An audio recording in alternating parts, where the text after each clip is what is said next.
prospek siapa? Teman-teman saya di tempat kuliah ada teman-teman, tapi karena pragmatis ya, satu fakultas isi 200 orang ya, satu angkatan 200 ya. Kalau kuliah kan biasanya 4 tahun, berarti ada 4 angkatan, kurang lebih kan ada 800 orang ya. Teman saya teman-teman ya, itu cuma 10 ya, jadi nggak sampai 1%-nya kalau dari semuanya itu ya. Terus habis itu saya prospek 10 sudah, yang ngambil cuma 1. Kenapa kok yang ngambil cuma 1? Karena masih muda, umur 23 tahun, lulusnya lebih cepat. Teman-teman saya lulusnya ada yang 4 tahun, ada yang 4,5. Sehingga mereka waktu saya join Prudent, mereka juga dalam posisi baru kerja. Jadi otomatis tidak bisa spare terlalu banyak gitu kan. Sehingga ketika ditawarin ya majority ngomong gak mau. Sehingga saya bingung teman-teman saya, ini mau prospek sopo? Keluarga. Jujur ya teman-teman ya, keluarga itu teman-teman yang saya tahu itu sudah diprospek sama kakak saya semua. Lah, saya ini kan orangnya sungkanan tuh teman-teman ya, kan pragmatis banget. Jadi saya sungkan kalau saya datengin keluarga, terus keluarga saya ambil saya, kan saya sungkan sama kakak saya. Secara saya mikirnya itu udah pasalnya kakak saya. So saya tidak pernah prospek keluarga saya, kecuali kakak kandung saya yang nomor 2. Jadi kan saya 3 bersaudara ya, yang Junaidi tadi nomor 1, yang nomor 2 itu aja. Sisanya saya nggak pernah prospek. Jadi saya mulai bingung, saya ini mau prospek sopo. Nah, saya mulai konsultasi ke leader. Saya tanya, bro, aku ini kudu prospek sopo. Terus dia bilang, loh, prospek teman-temanmu toh. Wah, teman-temanku ya. Waduh, teman-temanku yang dekat sama aku udah tak prospekin semua. Lah secara cuma 10 teman-teman ya. Kalau 1 hari ketemu 2, seminggu kan entek. Ya toh. Lah, sisanya teman-teman yang teman SMA gitu, teman SMP, teman yang kakak kelas, adik kelas, kenal, tapi kan yo gak deket gitu kan, cuman tahu mungkin pernah satu kelompok kerja atau pernah satu organisasi kan gitu. Loh ya itu prospekan. Loh, ya apa caranya? Terus dia tuh mulai bingung teman-teman leader saya, loh, kayak kamu kemarin prospek 10, lah kok bingung caranya kan gitu. Sehingga dia bilang gini, ya wis, besok ketemu di kantor ya, tak ajari caranya. Nah, besok ke kantor teman-teman. Kalau di kantor saya pertama kali agent masuk itu selalu harus punya daftar nama. Di sini juga gitu ya? Ya. Nah, daftar namanya waktu itu saya diajarin semua dari kontak handphonemu nggak usah dipilih, semuanya ditulis di daftar nama. Ya tak lakukan teman-teman ya. Terus habis itu teman-teman dia tanya, saya lupa waktu itu dia nunjuknya siapa gitu, saya lupa. Ini siapa? Ini teman kuliahku, tapi nggak deket. Oh iya ya, anaknya udah kerja, udah. Ya udah, ya wis, aku tak keluar, tak telepon, leader saya bilang gitu. Kamu di ruangan ini, kamu bikin janji ini loh, daftar listmu loh banyak, hampir 200 waktu itu, 100 sekian gitu. Kamu telepon aja, pasti bisa kok. Dia keluar teman-teman ya. Lah dasaran orangnya pragmatis melankolis kan. Saya itu teman-teman hanya duduk diam terpaku teman-teman. Iya Kak telepon, saya cuma ngomong bahasa kalbu sama handphone saya. Ini telepon enggak, telepon enggak, telepon enggak, gitu kan. Diam aja teman-teman. Karena ndredeg, wedi, goci ya, ceritanya goci gitu lah. Terus habis itu leader saya datang kan teman-teman. Gimana? Udah bikin janji berapa? 0 Pak. Loh, kok gak telepon kenapa? Wedi aku. Loh, kok ini takut apa? Berutang tak? Gak punya. Lah terus? Yo, takut aja. Waduh, gini. Dia tuh terus pinjam handphone saya teman. Aku pinjam handphonemu. Apa? Enggak, nang kontakmu tau. Terus dia tuh scroll gitu kan tanya, "Iki sapa?" Namanya misalnya Ateng gitu ya. Ateng iki sapa? Ternyata jarinya teman-teman, dia tanya ke saya siapa, itu udah mencet teman-teman. Ateng iki gini. Oh ya wis, ya teleponan, mau wedi. Loh iki lho, wis tersambung, ya baru diangkat Atengnya teman-teman. Mati mampus saya pikir dia ngomong apa sama Ateng gitu kan. Ngomong apa? Loh ya ngono to, kate nang ngono. Ngomong apa? Wis, Ateng ini udah halo gitu kan. Halo, mampus teman-teman ya. Saya keringet dingin, benar keringet dingin teman-teman ya. Terus akhirnya saya bilang, halo bro, apa kabar? Iya, ya apa? Iki Agus, saya eling tak?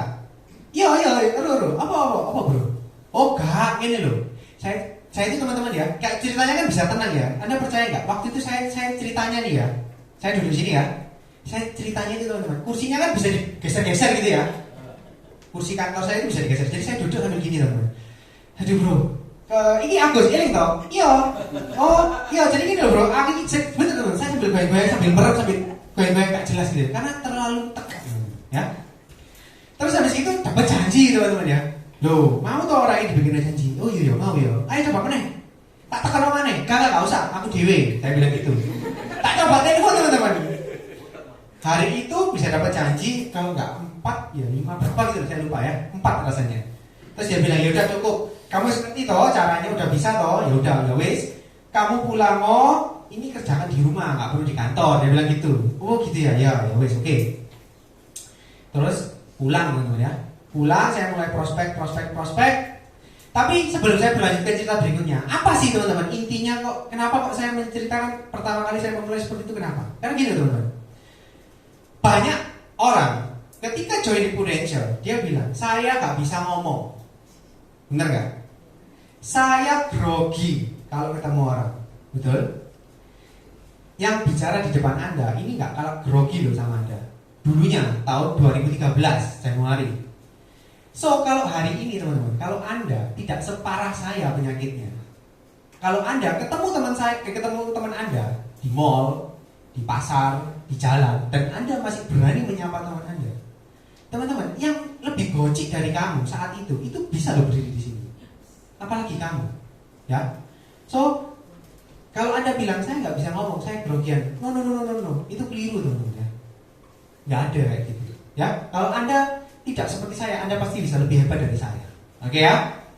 So teman-teman, saya lakukan itu terus sampai satu hari teman-teman, saya itu kan gak nyaman tau telepon orang. Sok-sokan teman-teman ya, gak nyaman telepon orang, tapi nantangi buat canvassing teman-teman. Jadi saya bilang sama leader saya, sejujurnya saya ini gak nyaman nih harus telepon orang. Saya bilang sama leader saya, bro, aku ajaran canvassing. Loh, buat apa? Kan masih banyak tau daftar namamu. Iya, tapi aku mau canvassing. Loh, kamu ngapain mau canvassing? Iya, menurutku aku lebih percaya diri aku canvassing. Ngakunya gitu, dari saya cerita ya. Ngakunya gitu teman-teman. Loh, kamu nggak tahu tak? Canvassing itu cara kerja paling susah. Hah? Saya mulai bingung. Hah? Kok bisa paling susah? Loh, kamu nggak tahu tak? Iya nggak tahu. Nah, ini ilmu ya teman-teman ya. Teman-teman tahu nggak? Market itu ada levelnya. Ada yang tahu? Enggak. Tahu? Bapak ini anggap-anggap? Enggak. Oh enggak. Belakangnya Pak yang kacamata. Tadi gini. Enggak. Oh enggak. Aku tak pikir anggap sama saya. Level pertama teman-teman, ada yang tahu nggak? Paling gampang buat di closing itu siapa? Keluarga. Hah? Keluarga. Ya, ring lah mek telu Bu. Ring 1, ring 2, ring 3. Ya. Maksudnya pertama ini siapa? Pertama ini adalah pasar alamiah Anda. Ya ring 1 bahasanya. Benar ya.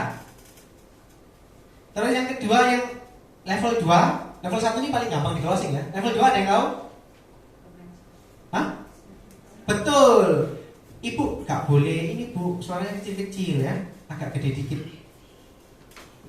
Nomor 3. Ayo. Hah? Oh belum, kan passing itu nomor 6 atau 7 saya lupa. 3? Hah? Cold calling. Cold calling di atasnya canvassing tuh masih. Ada lagi? Nomor 3 ini adalah COI.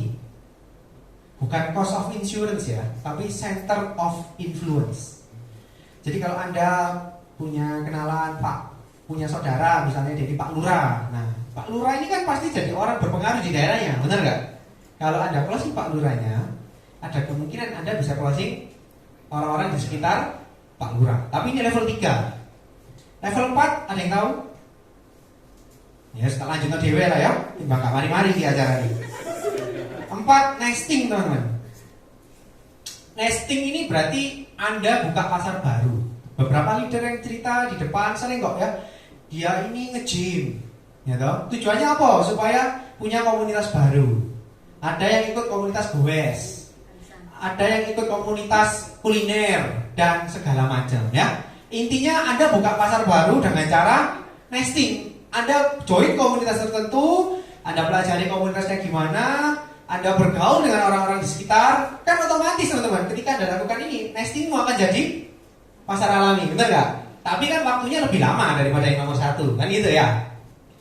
Nomor 5, cold calling, cold call, yaitu telepon lewat telepon orang nggak dikenal ya. Dan yang nomor 6 itu baru canvassing. Lah saya dijelaskan gini teman-teman, saya baru mampus kan ya. Kok aku nantangin mau canvassing ya ternyata ya, saya nggak ngerti teman-teman ya. Tapi pada dasarnya gengsinya besar waktu itu, jadi saya bilang ya nggak apa-apa, saya mau canvassing, ajar Rono caranya. Karena menurut saya canvassing ini lebih baik daripada saya harus telepon teman saya yang sudah lama nggak kontak. So teman-teman, saya diajarin, oke, kalau kamu mau tahu caranya, aku cuma bisa ngajarin sesuai dengan yang saya lakukan dulu, dia bilang gitu. Dulu saya canvassingnya ke dokter-dokter, rumah sakit, klinik.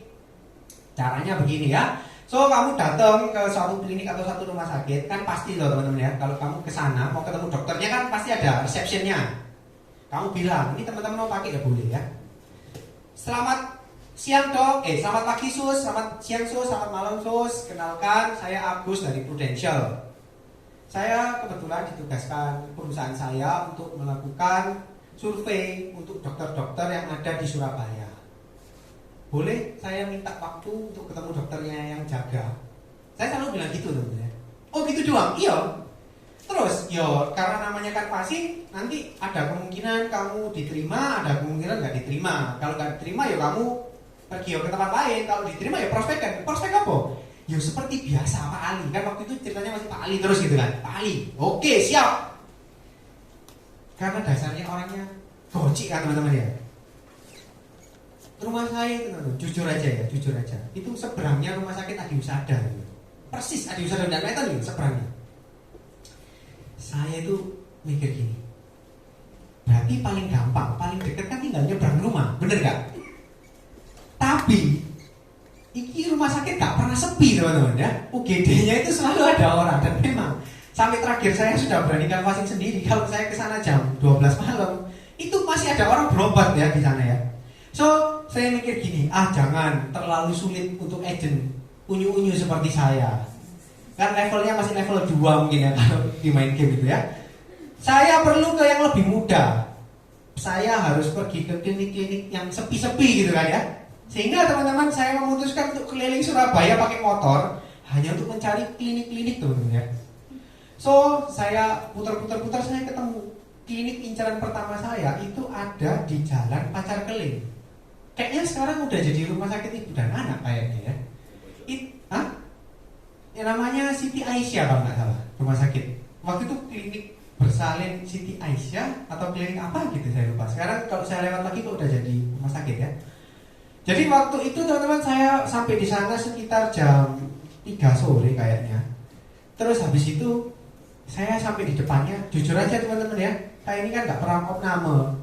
Jadi saya waktu sampai di depan rumah sakitnya saya lihat ini rumah sakit kok sepi banget, kok nggak kayak Adi Husada gitu ya, mobil keluar masuk. Kalau kita masuk dikit banyak orang seliweran. Ini kok saya sudah berhenti di depan pagarnya ini, kok kayak nggak ada kehidupan.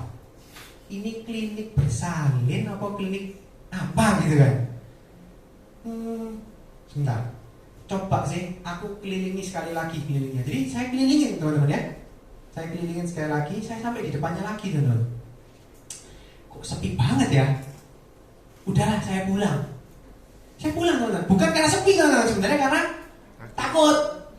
Saya pulang, saya sadar teman-teman ya, kalau saya ini punya sakit dalam tanda kutip, sehingga saya harus telepon dokter saya, itu leader saya, ya toh? Kan agent kan tugasnya prospek, sehingga kalau kita ketemu permasalahan ya kita harus tanya leader. Saya telepon leader saya teman-teman, leader saya bilang, ya Pak, mari canvassing. Iya, tadi aku udah nyoba pergi ke klinik. Oh iya, ya apa?